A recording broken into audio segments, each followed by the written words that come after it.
Asalaamu calaykum. Qaybtii labaad ee ku saabsaneed xawaaraha ama xadgudubyada xawaaraha ama loo yaqaano Snell Heights Overtrading. Qaybtii hore waxaan kusoo qaadanay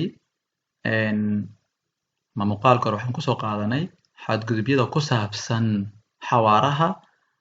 oo magaalada gudaheeda ah. Qaybtani waxaan ku sharaxaynaa ama diiradda ku saaraynaa insha Allah xadgudubyada xawaaraha laakiin qaybta labaad ee ku saabsan magaalada banaankeeda sida wadooyinka Snellway-ga ama highway-ga loo yaqaan insha Allah. Haddii aan bilaabo Snell Heights Overtrading xadgudubyada xawaaraha ku saabsan op alla andra wegen wadooyinka kaleto dhan sida buiten de bebouwde kom magaalada banaankeeda gewone wegen wadooyinka caadiga ah autowegen wadooyinka loo yaqaano wadooyinka autowegenka oo yacni wadooyinka baabuurta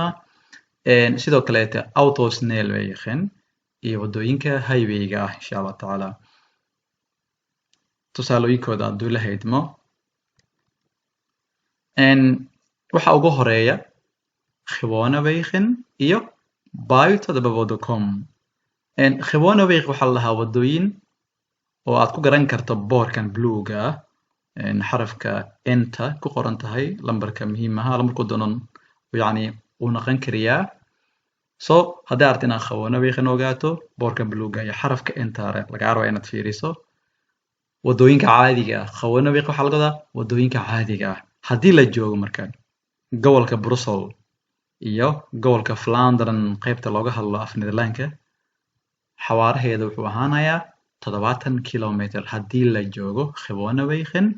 iyo sidoo kale buiten de bebouwde kom magaalada banaankeeda ama meesha dhisan banaankeeda sida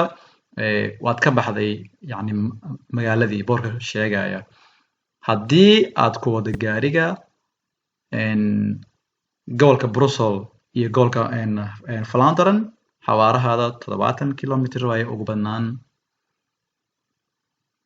haddii aad joogto gobolka loo yaqaano Wallonia waa gobolka looga hadlo luqadda Faransiiska iyadana xawaaraheeda waa 90 waxaa laga yaabaa boor kale haddaad joogto yacni gobolka Vlaanderen ama Brussels in boor kale oo ku qoran xawaare 90 oo midkaa ka duwan inaad hesho marka boorkii laguu bedelay unbaad ku socone 90 hadduu ahaayo hadduu 50 yahay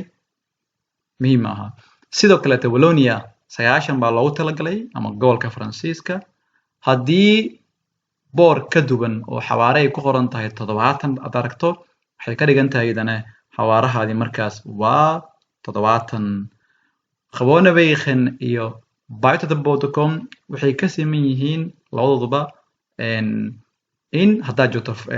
Vlaanderenka iyo gobolka Brussels 70 uu yahay ama joog gewone wegen ama kuwad gewone wegen ama ku soco buiten de bebouwde kom magaalada banaankeeda haddii aad ku socoto ama aad joogto Wallonia ama gewone wegen ku soco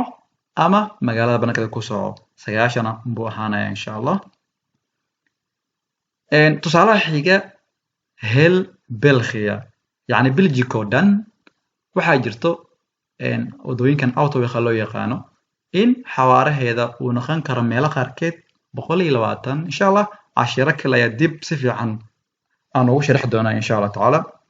Belgico dhan ama gobolka Brussels ama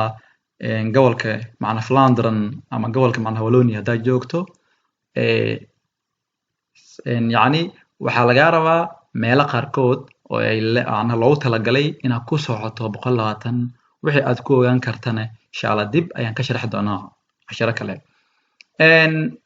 autoweg boorkan ay ku sawiran tahay gaariga bluega ayaa loo yaqaanaa begin autoweg waa bilowga ama waa meesha aad ka geli lahayd wadada loo yaqaano autowega haddii aad joogto gobolka Brussels iyo Vlaanderen xawaarahaada ugu badnaan waa 70 haddii aad joogto Wallonia iyadana waxaa loo yaqaanaa xawaaraheeda waa 90 waa meelo qaarkeeda meelo kalena waa 120 insha Allah taala marka boorka xigana ainda autosnel loo yaqaan يعني بلجيكو idil saddex gobol waaye waa laba gobol oo israacsan waa Brussels iyo Flandern qaybta Hollandeeska ah iyo macna qaybta Faransiiska loo yaqaan macna Wallonia marka wadooyinka haday yihiin wado oo yani laba lane ama laba right stroke leh oo go iyo back ah laba back dhaxdana ay ku leeyihiin bir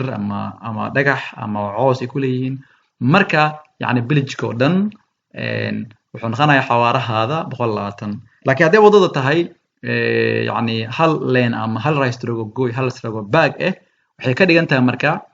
hadaad joogto Flandern iyo macna Brussels waa 70 hadaad joogto gobolka Faransiiskana macna Wallonia waa 90 insha Allah taala tusaalaha xiga waa highway-ga begin autosnelwegen waa bilowga mise meesha laga koro highway-ga waxa muujiyo boorkan midka xigana ainda autosnelwegen waa dhamaadka highway-ga waxa la ogol yahay Belgiumka ugu badnaan maximal 120 inaad ku socon karto highway-ga oo san ka badan aan lagu ogolayn inaad ku socoto minimal ugu yaraan 70 ka yar inaad ku socoto laguma ogolo taana idana waa Belgico idil gobol macnaha gooni ah ma jiro hadaan fiirino yani ganaaxyada aad macnaha aad mutaysan karto ugu horeen on midalka inin si degdeg ah in lacag lagaga qaado ilaa hadii xawaaraha aad ku kordhiso ama aad ku zaaidiso 10 kilometer cotton is €3 haddii xawaaraha uu ka badan yahay meer than 10 kilometer haddii 10 kilometer uu ka batane €3 waaye wixii raaca cala kilometer €6 ayaa lagu xisaabinaya insha Allah geld boete lacag ganaaxeed na waxa macna ganaax lacageedna waa lagu ganaaxaya oo ah laga bilaabo €80 ilaa 4000 sidoo kale on midalka intrekin van hedrabe waa si degdeg ah in laga ceshto laysanka haddii xawaaraha aad ku kordhisay 30 kilometer yani wadada waxa loo galaa 90 waxaad ku zaa'idisay 30 kale iyo ka badan مثلا 125 ku socotay waxay ka dhigan tahay markaas 35 extra ku socotay haddii wadada la ogolaa 90 haddii la ogol yahay macnaha wadadana 70 105 hadaa ku wado waxay ka dhigan tahay 35 inaad macnaha ku waday marka waxay ka dhigan tahay idana waxa si degdeg ah laga ceshan karaa laysanka waxa noogu xiga ama u dambeeya kan the rechter haakimka wuxuu sameyn kariyaa het verval inuu ka rido saka mamnuuco van het recht xaqi ah u lahayd tot sturen inaad gaari wado ama waxaad ka xayso uitspreken inuu ku dhawaaqo haddii موخلك معقول قال هدي حوارها هذا صدّن يكبدن وياهي معقول إن متقانا وحاكم كودا واقع إن لقاعش رقصدي أما حقي أولاد وحوا نوحوضو أما وحكا حيسو هدي حوارها هذا وكبت أفرتن إيو نواقصب إنه كودا واقبو حاكمك إن حقي أولادنا وحكا حيسو مسوا حوضو إن وكودا واقع شرط على قيبتان خصيصة مقالة بناك هذا halka ay ku eg tahay waxa ku xigi doona insha Allah qayb idana ku saabsan laysanka iyo yani dhibaatooyinka aad kala kulmi karto haduu ilaahay idmo. Assalamu alaykum wa rahmatullahi wa barakatuh.